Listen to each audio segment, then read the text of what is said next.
வணக்கம். உங்க கையில ஒரே ஒரு கவிதை மட்டும் இருக்குன்னு வச்சுக்கோங்க. ஆனா அதுக்குள்ள ஒரு பெரிய ரகசியமே இருக்குன்னு சொன்னா எப்படி இருக்கும்?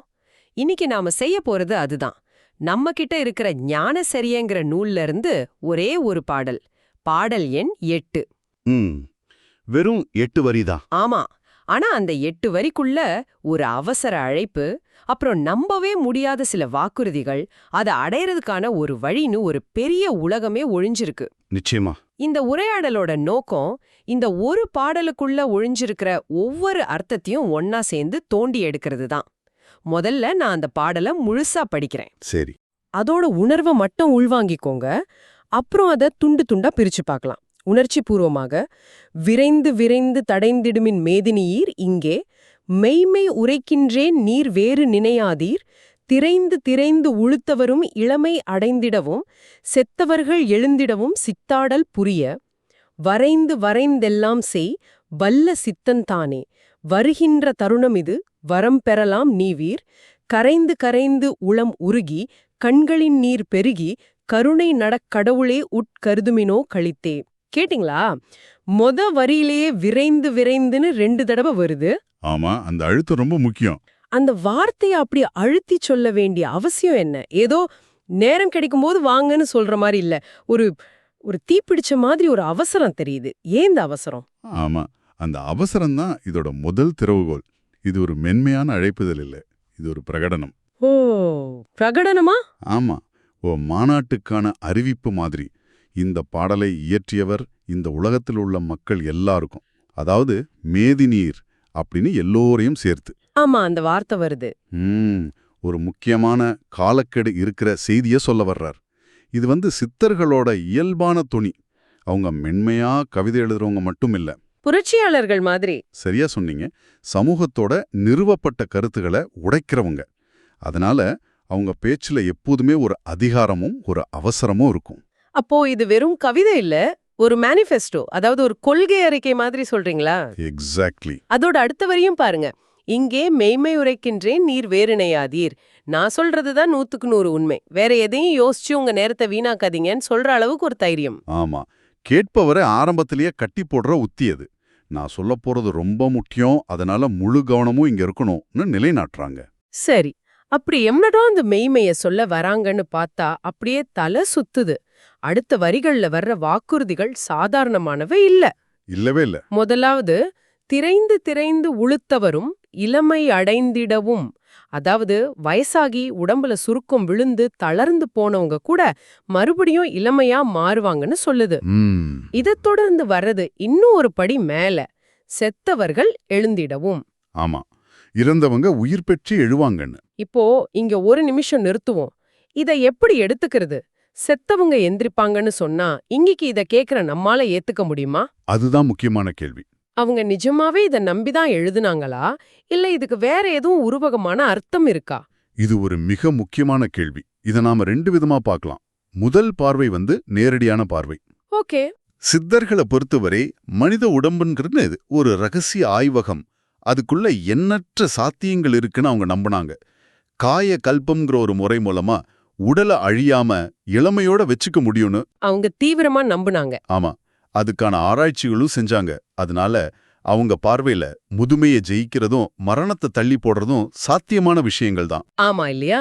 இன்னைக்கு பல 1000 கோடி ரூபாயில நடக்கிற ஆன்டி ஏஜிங் இண்டஸ்ட்ரிக்கும் உடலை ஒரே வச்சு பாதுகாக்கிற கிரையோஜெனிக்ஸ்க்கும் இதுதானே மூலம். அதுதான் மூலம். அந்த ஆசை அன்னைக்கும் இருந்திருக்கு, இன்னைக்கும் இருக்கு. சரி, இது நேரடியான பார்வை. அப்போ உருவகமா எப்படி பார்க்கலாம்? உருவகமா பார்க்கும்போதுதான் இதோட அர்த்தம் இன்னும் ஆழமாகுது. முதுமை, மரணம், இது ரெண்டும் மனிதனோட மிகப்பெரிய ஏழாமைகள். ஆமா, என்னால இதை ஜெயிக்கவே முடியாதுன்னு அவன் நம்புற 2 விஷயங்கள். இந்த பாடல் அந்த ஆழமான பயத்தை, அந்த ஏக்கத்தை சரியா தொட்டு உன்னால முடியாததுன்னு நினைக்கிறத கூட மாத்த முடியும்னு ஒரு பெரிய நம்பிக்கையை கொடுக்குது.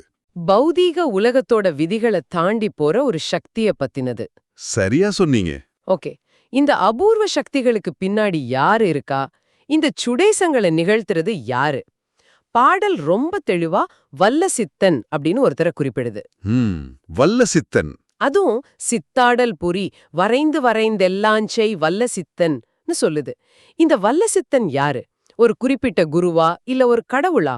சித்தாடல்னா இயற்கைக்கு அப்பாற்பட்ட அற்புதங்களை செய்யறது.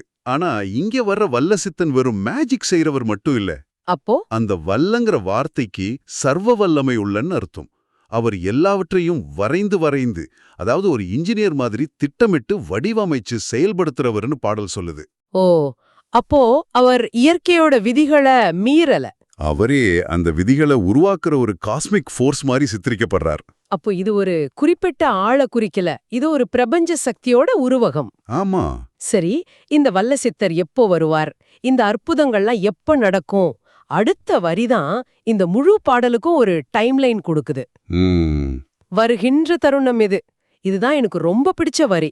ஏன்னா இது எப்பவோ எதிர்காலத்துல நடக்கும்னு ஒரு தீர்க்க தரிசனம் சொல்லல, அந்த தருணம் இதுதான், இப்போதான் நடந்துட்டு இருக்குன்னு நிகழ்காலத்துல பேசுது. மிகச்சரி. ஆன்மீக பாதைகள்ல இப்போங்கிற இந்த தருணத்துக்கு மிகப்பெரிய முக்கியத்துவம் உண்டு. கடவுளை அடையறதுக்கோ ஞானம் அடையறதுக்கோ அதுக்கான வாசல் இந்த நிமிஷத்துல தான் திறந்திருக்குன்னு சொல்லுவாங்க. ஓ, இந்த பாடலும் அதே தான் சொல்லுது. அந்த அற்புதம் நடக்க போற தருணத்துல தான் நீ இப்ப வாழ்ந்துட்டு இருக்கேன்னு சொல்லி நம்ம கவனத்தை நிகழ்காலத்துக்கு கொண்டு வருது. சீக்கிரம் வாங்க, என்ன ஷோ இப்பதான் ஆரம்பிச்சிருக்கு அப்படிங்கிற மாதிரி. அதாவது டிக்கெட் கவுண்டர் இப்ப திறந்திருக்கு, உடனே வந்து வாங்கிக்கோங்கன்னு சொல்ற மாதிரி. சரியா சொன்னீங்க. இந்த வாய்ப்பு யாருக்கானது? அடுத்த வரியே சொல்லுது, வரம் பெறலாம் நீ வீர். அதாவது நீங்களும் இந்த வரத்தை பெறலாம். இது ரொம்ப முக்கியம். ஆமா, இது வெறும் அற்புதங்களை பார்க்க வர்றதுக்கான அழைப்பு இல்ல, அந்த அற்புதத்துல நீங்களும் ஒரு பங்காளியாகி அதோட பலனை அடையலான்னு சொல்ற ஒரு தனிப்பட்ட அழைப்பு. பார்வையாளரா இருக்க சொல்லல, பங்கேற்க சொல்லுது. ஆமா, இது உனக்கான வாய்ப்புன்னு நேரடியா சொல்லுது. இதுதான் இந்த பாடலோட மைய புள்ளி. ஒரு பொதுவான பிரகடனமா ஆரம்பிச்சு இப்போ அது உங்களுக்கும் எனக்கும் தனிப்பட்ட முறையில பேசுற மாதிரி மாறுது. ஓகே, இப்போ எல்லாத்தையும் ஒன்னா சேர்த்து பார்க்கலாம். ஒரு அவசர அழைப்பு, முதுமையையும் மரணத்தையும் ஜெயிக்கிற பிரம்மாண்டமான வாக்குறுதிகள், அதை நிகழ்த்துற ஒரு சர்வ வல்லமையுள்ள பிரபஞ்ச சக்தி. அந்த அற்புதம் நடக்கிற தருணம் இதுவே, இப்போதே.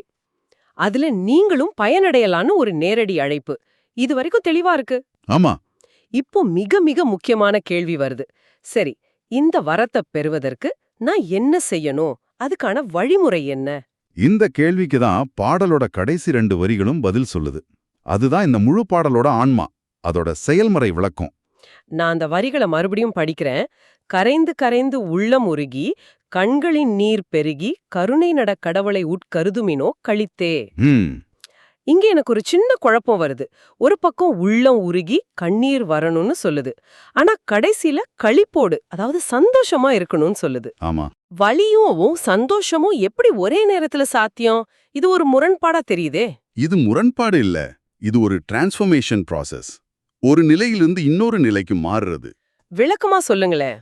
இத நாம ஒவ்வொன்றா பார்க்கலாம். முதல் படி, கரைந்து கரைந்து உள்ளம் உருகி. இது எதை குறிக்குது?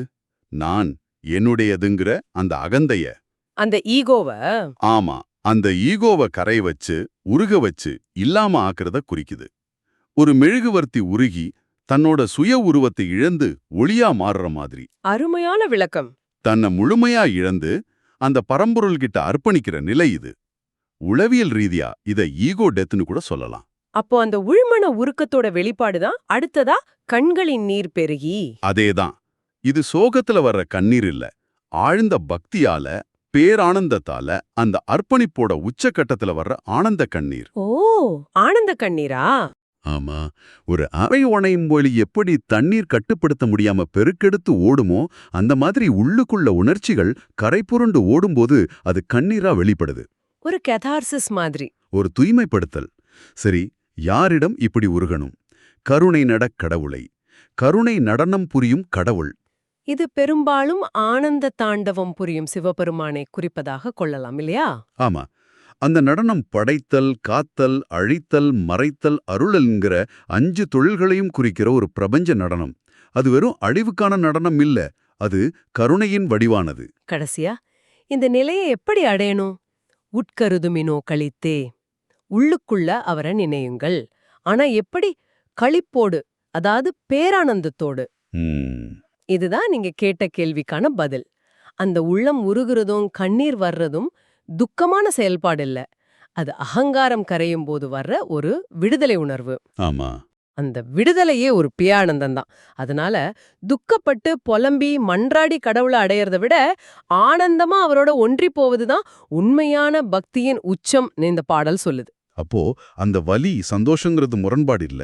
அகந்தை கரையும் போது ஏற்படுற அந்த வலி ஒரு புதிய பேரானந்தத்துக்கான பிறப்பு வலி மாதிரி. ஆமா, அந்த வலிக்கு பிறகு வர்றது எல்லையில்லாத களிப்பு. அப்போ இது ஒரு ஃபார்முலா மாதிரி இல்ல, இது ஒரு டிரான்ஸ்ஃபர்மேஷன். நிச்சயமா. நாங்கிற எண்ணம் கரையும் போது வர்ற வெற்றிடத்தை அந்த பேரானந்தம் வந்து நிரப்புது. சுருக்கமா சொன்னா, இந்த பிரம்மாண்டமான வரத்தை பெற நாம செய்ய வேண்டியது சிக்கலான சடங்குகளோ கடினமான தவங்களோ இல்ல. இல்லவே இல்ல. மாறாக அகந்தை கரைஞ்சு உள்ளம் உருகி ஆனந்த கண்ணீர் மல்க பேரானந்தத்தோட அந்த கருணை நடன கடவுளை உள்ளுக்குள்ள நினைக்கிறது தான் வழி. ஒரு முழுமையான வரைபடத்தை இந்த 8 வரிகள்ல கொடுத்துட்டாங்க. மிகச் சரியா தொகுத்தீங்க. அது ஒரு முழுமையான ஆன்மீக பாதை.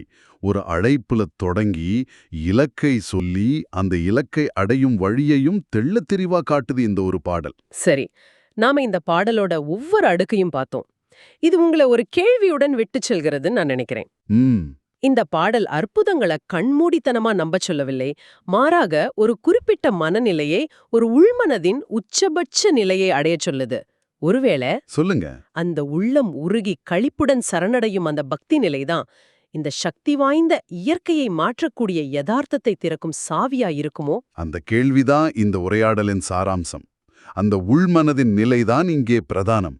அந்த நிலையை அடைந்தவர்களுக்கு பாடல் சொல்லும் அற்புதங்கள் சாத்தியமாகலாம் என்பதுதான் அதன் உட்கருத்தாக இருக்கலாம். வழிமுறைதான் இங்கே முக்கியம், வாக்குறுதிகள் அதன் விளைவுகளே. இத பத்தி யோசிக்கும் போது எனக்கு இன்னொரு எண்ணம் வருது. என்ன அது? அது ஒரு நல்ல கோணம். விரக்தியிலையும் துக்கத்திலையும் செத்துப்போன ஒரு மனசு இந்த பக்தி நிலையால புத்துணர்ச்சி பெற்று புதுசா பிறக்கிற மாதிரி.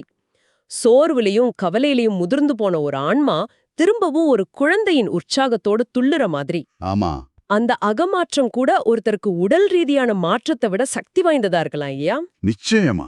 அந்த பார்வை இந்த பாடல ஒரு குறிப்பிட்ட காலத்துக்கும் ஒரு குறிப்பிட்ட நம்பிக்கைக்கும் மட்டும் சொந்தமானதா இல்லாம எந்த காலத்துல இருக்கிற எந்த ஒரு மனிதனுக்கும் பொதுவானதா மாத்துது. ஆமா, மனரீதியான புத்துணர்ச்சி, ஆன்மீக மறுபிறப்பு இது எல்லாருக்குமே தேவையான ஒண்ணுதான். இந்த பாடல்ல அதற்கான நேரடி பதில் இல்ல. அது பற்றி சிந்திப்பத அது உங்களிடமே விட்டுவிடுகிறது. அந்த அகமாற்றம்தான் உண்மையான காயகல்பமா அல்லது உண்மையான காயகல்பமே அந்த அகமாற்றத்தின் விளைவா? இந்த கேள்வியோட இந்த உரையாடல உங்க சிந்தனைக்கே விட்டுவிடுகிறோம்.